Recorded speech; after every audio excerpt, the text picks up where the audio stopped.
Defence minister हूं, आप यह जानना चाहेंगे इंडिया चाइना की स्टैंड ऑफ जो चल रहा था उसका क्या हुआ। आप सब लोगों को जानकारी होगी 9 राउंड्स की डायलॉग के बाद मिलिट्री लेवल पर, डिप्लोमेटिक लेवल पर एक पार्ट अब तक रिजॉल्व हो चुका है।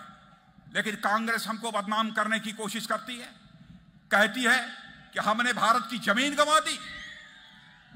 मैं आपको विश्वास के साथ कहना चाहता हूं बहनों भाइयों, जब तक इस शरीर में खून है, प्राण है, भारत की 1 इंच जमीन पर भी कोई मां का लाल कब्जा नहीं कर सकता। இந்த நாட்டினுடைய பாதுகாப்பு அமைச்சர் என்கின்ற முறையிலே சீனாவோடு என்ன நடக்கிறது என்பதை பற்றி நான் உங்களுக்கு தெரிவிக்க வேண்டும்.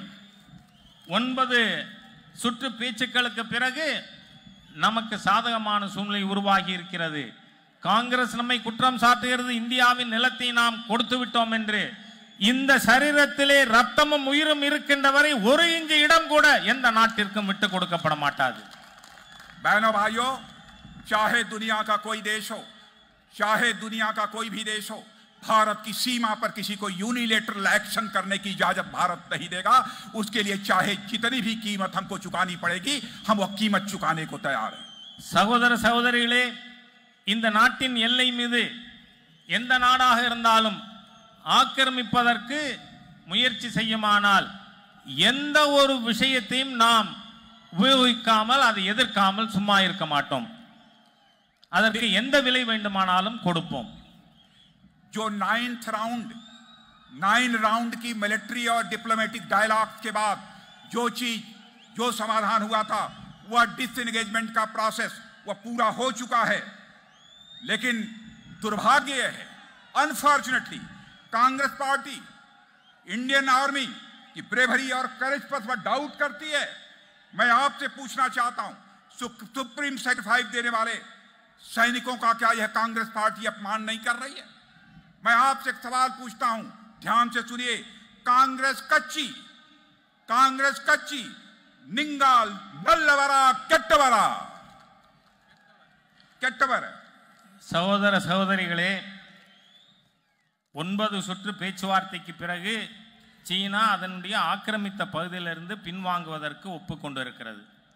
ஆனால் இது பற்றி சந்தேகங்களை காங்கிரஸ் எழுப்புகிறது. அதாவது இந்த நாட்டினுடைய ராணுவ வீரர்களுக்கு அவர்களுடைய தியாகத்தை அவமதிக்கிற விதத்திலே பேசுகிறது. நான் உங்களிடம் கேட்கிறேன், Congress நல்லவர்களா கெட்டவர்களா? Again you ask this question. மீண்டும் சொல்லுங்கள், காங்கிரஸ் நல்லவர்களா கெட்டவர்களா? ராணுவ வீரர்களுடைய தியாகத்தை அவமரியாதை செய்கின்ற Congress நல்லவர்களா கெட்டவர்களா? Very good. Brothers and sisters, मैं आपको विश्वास दिलाकर जाना चाहता हूं डिफेंस मिनिस्टर के रूप में कि हमारी government under the leadership of prime minister Narendra Modi India की यूनिटी, टेरिटोरियल इंटीग्रिटी और सॉवरेंटी के साथ हमने न कभी समझौता किया है, न समझौता किया था और न कभी समझौता करेंगे। यह आपको विश्वास दिलाकर जाना चाहता हूं. இந்த நாட்டினுடைய பாதுகாப்பு அமைச்சர் என்கின்ற முறையிலே உங்களுக்கு நான் ஒரு விஷயத்தை நம்பிக்கை ஊட்ட விரும்புகிறேன்.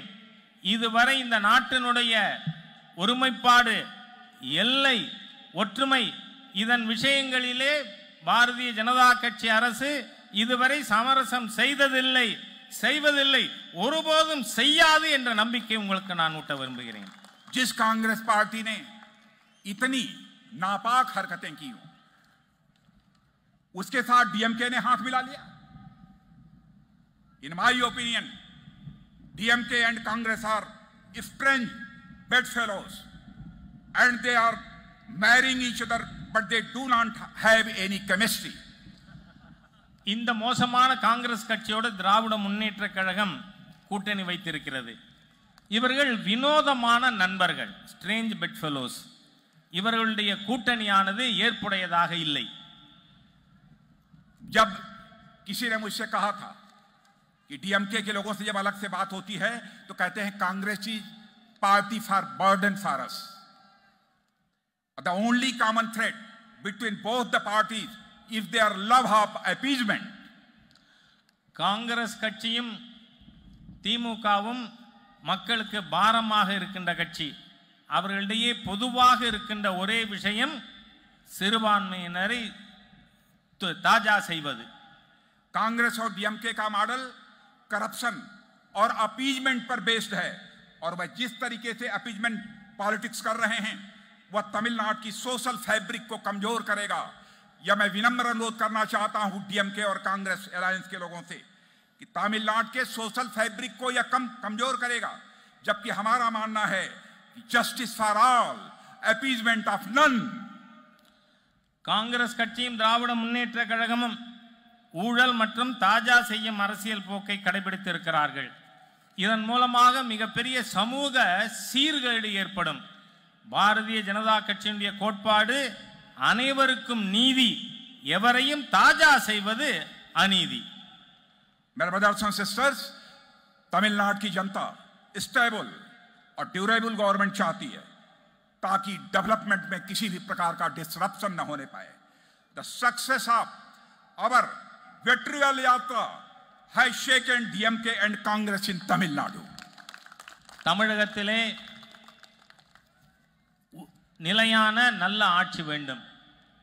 பாரதிய ஜனதா கட்சியின் வெற்றிவேல் யாத்திரை திமுகவையும் காங்கிரஸையும் ஆட்டம் காண செய்திருக்கிறது. मैं पूरी तरह से कॉन्फिडेंट हूं अब तमिलनाडु की जनता कांग्रेस डीएमके इस अलायंस को कभी भी पसंद नहीं करेगी, कभी भी इनकी गवर्नमेंट नहीं बनाएगी, क्योंकि उसे तो लोटस फ्लावर और टू लीव्स की जोड़ी ही पसंद है. लोटस फ्लावर और टू लीव्स, यही जो है जोड़ी, यही कॉम्बिनेशन तमिलनाडु की जनता को पसंद है. தமிழக மக்கள் நிச்சயமாக காங்கிரஸ் திராவிட முன்னேற்ற கழக கூட்டணியை விரும்ப மாட்டார்கள், அதற்கு வாக்களிக்க மாட்டார்கள். அவர்கள் விரும்புவதெல்லாம் தாமரை இரட்டை இலை ஜோடியை தான் விரும்புகிறார்கள். Only lotus and leaf can bring prosperity to this great land of Tamil Nadu. தாமரையும் இரட்டை இலையும் மாத்திரமே இந்த மகத்தான தமிழகத்திற்கு வளமையை முன்னேற்றத்தை ஏற்படுத்த முடியும். मैं यहां मौजूद बड़ी संख्या में मैं देख रहा हूं, ऐसी क्राउड तमिलनाडु में मैंने कभी नहीं देखी थी. 6 इयर्स तक नेशनल प्रेसिडेंट बीजेपी का रहा हूं, ये ह्यूज क्राउड जो मैं देख रहा हूं कभी नहीं देखा था. मैं इसके लिए आपको कांग्रेचुलेट करना चाहता हूं डॉक्टर मुरुगन जी, विनोद जी, आपको PAYM, आप सभी को, पूरी आपकी टीम को मैं कांग्रेचुलेट करना चाहता हूं. ये करिश्मा मैं तमिलनाडु के अंदर देख रहा हूं. यह परिवर्तन की, चेंज की एक वेव चल रही है. இப்பொழுது மிகப்பெரிய எண்ணிக்கையிலே நான் இங்கே இளைஞர்களை காண்கிறேன். 6 ஆண்டு காலம் நான் அகில இந்திய தலைவராக இருந்திருக்கிறேன். இம்மாதிரியான கூட்டத்தை நான் தமிழகத்திலே கண்டதில்லை. ஆகவே மாநில தலைவர் முருகன், இளைஞரணி தலைவர் வினோஜ் மற்றும் தேஜஸ்வி சூர்யா ஆகியவர்களுக்கு நான் என்னுடைய பாராட்டுதல்களை தெரிவித்துக் கொள்கிறேன். தமிழகம் மாற்றத்தை நோக்கி நடைபோட துவங்கி இருக்கிறது. My dear young friends, I want to appeal all of you only one thing. Please go to booth तक जाओ और बीजेपी डीएमके का संदेश पहुंचाओ, और इस तमिलनाडु असेंबली में 2/3 क्लियर मेजॉरिटी के साथ, 2/3 मेजॉरिटी के साथ बीजेपी डीएमके को पहुंचने से दुनिया की कोई ताकत रोक नहीं सकती है. இளைஞர்களே, இளம் நண்பர்களே, உங்களுக்கு ஒரே ஒரு வேண்டுகோள் வைக்கிறேன். நான் பூத்திற்கு செல்லுங்கள். பூத்திலே சென்று பாரதிய ஜனதா கட்சி அஇஅதிமுகவினுடைய செய்தியை வீடு வீடாக எடுத்து செல்லுங்கள். இந்த சட்டமன்ற வளாகத்திலே 2/3 பங்கு பெரும்பான்மையோடு எம்எல்ஏக்களை வெற்றி பெற செய்யுங்கள் என்று நான் வேண்டுகோள் வைக்கிறேன். When people see youth at the booth level, they are inspired. इसलिए मैं आपसे कहना चाहता हूं, आप तमिलनाडु के एक वोटर को इंस्पायर करने की आपके अंदर कैपेबिलिटी है. I know very well. निकल पड़िए, बूथ पर जाइए, और न्यू इंडिया बनाने का संकल्प हमारे प्राइम मिनिस्टर ने लिया है. तो यहां पर भी प्राइम मिनिस्टर नरेंद्र भाई मोदी के लीडरशिप में हम न्यू तमिलनाडु का हम निर्माण करेंगे. இளைஞர்களே, இளம் நண்பர்களே, நீங்கள் பூத்துகளிலே செல்லும் பொழுது உங்களை பார்த்தால் அங்கு இருக்கின்ற வாக்காளர்களுக்கு உற்சாகம் வரும். ஆகவே இங்கிருந்து நீங்கள் பூத்துக்கு செல்லுங்கள். அங்கு புதிய இந்தியாவினுடைய பிரதம மந்திரியினுடைய செய்தியை எடுத்து கொண்டு போய் புதிய தமிழ்நாட்டை உருவாக்குவதற்கான பணியில் நீங்கள் ஈடுபட வேண்டும் என கேட்டுக்கொள்கிறேன். Nanari, I am okay. Nanari, thank you very much. बोलिए भारत माता की, भारत माता की जय. Thank you.